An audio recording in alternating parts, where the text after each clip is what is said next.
एक तरफ ईरान में बवाल मचा हुआ है और ईरान में बवाल इस तरीके का मचा हुआ है कि अब इसमें अमेरिका, कनाडा जैसे पश्चिमी देश कूद पड़े हैं और दूसरी तरफ वही कर दिया है जो यूक्रेन में किया था, यानी ईरान का हाल अब यूक्रेन वाला बना दिया है। किसने? आपको बता दें, सबसे पहले उतरे हैं एलन मस्क। जहां ईरान से एक तरफ ये खबर निकल कर आ रही है तो वहीं दूसरी तरफ भारत रूस ने ईरान के रास्ते धमाल मचा दिया है। 27,500 TEUs पहुंचे और 4 महीने में पूरा का पूरा गेम बदल गया है। जानेंगे भारत रूस ने ऐसा क्या किया है। आइए जानते हैं इन खबरों को विस्तार से। ईरान से इस वक्त ऐतिहासिक क्रांति को लेकर बहुत सारी खबरें आ रही हैं। वैसे आपको बता दें, सबसे बुरी बात यह है कि ईरान की पुलिस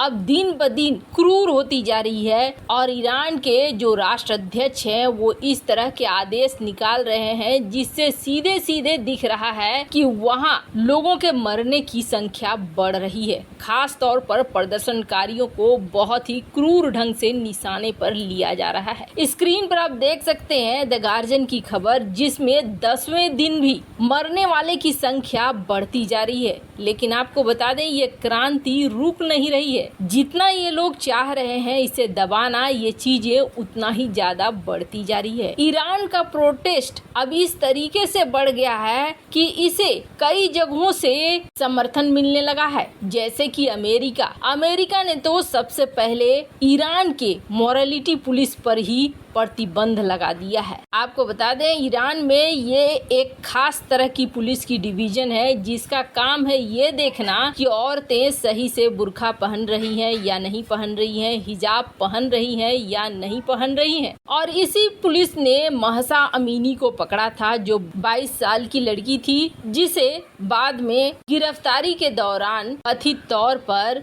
ईरानी पुलिस के अत्याचार ने शिकार बना लिया। पर ईरान की गवर्नमेंट ने देखा कि इतने सालों बाद अचानक से क्यों हो रहा है ये प्रोटेस्ट और क्यों इस तरीके का गंभीर प्रोटेस्ट हो रहा है कि अब ईरान के लोग ये कह रहे हैं कि कट्टरपंथी लोगों को जाना होगा यहाँ से और कट्टरपंथी लोगों के हाथ में हमारा शासन नहीं होगा। ईरान हमें वैसा ही चाहिए जैसा ईरान हमारा पहले था। आपको बता दें, पहले भी हम लोगों ने बताया है आपको, दरअसल ये ईरान पहले कभी पारस हुआ करता था, यहाँ पारसी समुदाय के लोग रहते थे। बाद में कट्टरपंथियों का कब्जा होने लगा और ईरान की रूपरेखा बदलने लगी। कई पारसी समुदाय के लोग इधर उधर जाने के लिए मजबूर हो गए और अब ऐसा हो रहा है कि इस क्रांति के दौरान एक नई चीज देखने को मिल रही है। और वो नई चीज क्या देखने को मिल रही है कि फारसी मीडिया ये इस क्रांति में भूमिका निभा रही है। कई ऐसे गाने रिलीज हो रहे हैं, जैसे कि ये गाना, जिस गाने में पारसी अनुवाद किया गया है इस गाने को। ये दरअसल एक क्रांति का गाना है और ऐसे गाने और भी ज्यादा इस क्रांति को भड़का रहे हैं। वहीं फारसी मीडिया जो चीजें लिख रही हैं उससे भी कथित तौर पर ईरान में ये चीजें और भी ज्यादा फैल रही हैं। और इसके लिए ईरान ने सबसे पहले तो लंदन में जो फारसी मीडिया संस्थान है उसके खिलाफ विरोध जताया और इसके लिए वहां के राजदूत को बुलाया और ये कहा कि आपकी फारसी मीडिया इस तरीके के समाचार छाप रही है जिस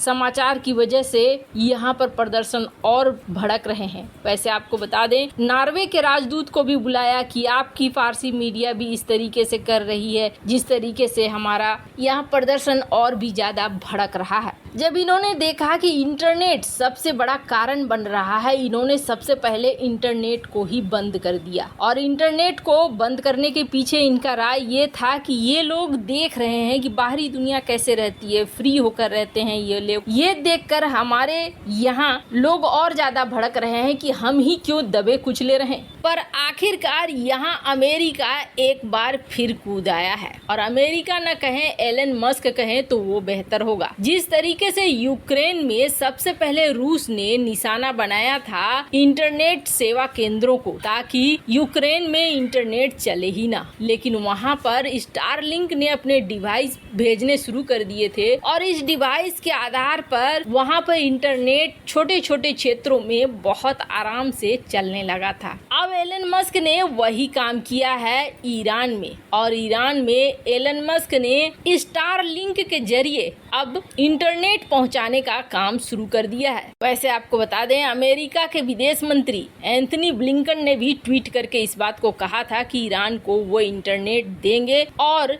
ईरानी सरकार की सेंसरशिप की मुकाबला करने के लिए यहाँ इंटरनेट पहुंचाया जाएगा। खैर, जहां एक तरफ ईरान में दुनिया भर में अब इस प्रदर्शन को समर्थन मिल रहा है, ईरान के लिए ये बहुत ही कठिन समय हो रहा है, तो वहीं दूसरी तरफ भारत रूस के रास्ते ईरान में एक बहुत बड़ा धमाल हो गया है। और इस धमाल को सच बताएं तो अमेरिका बिल्कुल भी पसंद नहीं करेगा, चीन भी पसंद नहीं करेगा, पाकिस्तान की तो कोई गिनती ही नहीं है, चंद दिनों का मेहमान है, क्योंकि चीन अक्सर ये सोचा करता था यूरोप भारत से दूर है और अफगानिस्तान एक ऐसा जगह है जिस पर भरोसा नहीं किया जा सकता है। अफगानिस्तान में तो अब तालिबान की सरकार है, तो और भारत के लिए दिक्कत है। भारत भी इस चीज को समझता था, इसलिए भारत ने बनाया था नॉर्थ कॉरिडोर। नॉर्थ कॉरिडोर का ये रूट काफी सोच समझ के बनाया गया और इस चीज ने अब बहुत बड़ा असर दिखाना भी शुरू कर दिया। आपको बता दें, नॉर्थ कॉरिडोर को शुरू हुए 4 महीने भी नहीं हुए हैं, लेकिन इस 4 महीने के अंदर नॉर्थ कॉरिडोर ने जो चीज दिखाया है वो दुनिया को हैरान करने वाला है, क्योंकि इतने कम समय में इस तरह का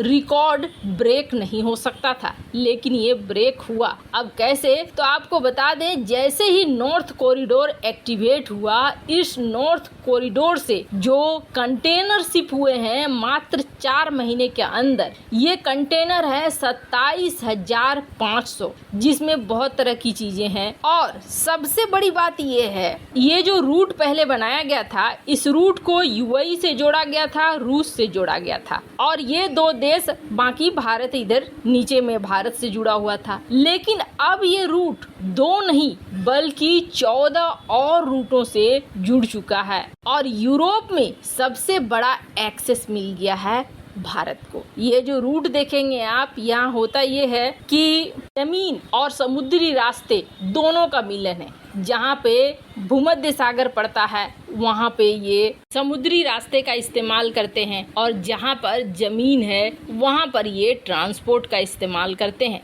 आपको बता दें, ये जो रिकॉर्ड आया है, इस रिकॉर्ड के आधार पर कहा जा रहा है कि 3,37,000 टन पहले 4 महीने में ही यहाँ से भेजा जा चुका है। और चूंकि रूस यूक्रेन की इस वक्त लड़ाई चल रही है, यूरोप का एक्सेस बंद है, तो ये रूट और भी ज्यादा धमाल मचा रहा है। वैसे अभी काफी समय तक रूस यूक्रेन की लड़ाई ऐसा लगता है कि चलेगा, मतलब कि ये वाली रूट बहुत ही ज्यादा इस वक्त चर्चे में रहेगी। अब यहाँ पर ईरान को भी फायदा हो रहा है, भारत को भी और रूस को भी। इस रिकॉर्ड की पुष्टि की गई है। वैसे आपको क्या लगता है, INSTC की कामयाबी से क्या ईरान बदल सकता है, ठीक वैसे ही जैसे फरजाद बी गैस परियोजना में बदला था? कमेंट कर अपनी राय जरूर बताएं। जल्द मिलते हैं अगले वीडियो में नई खबर के साथ।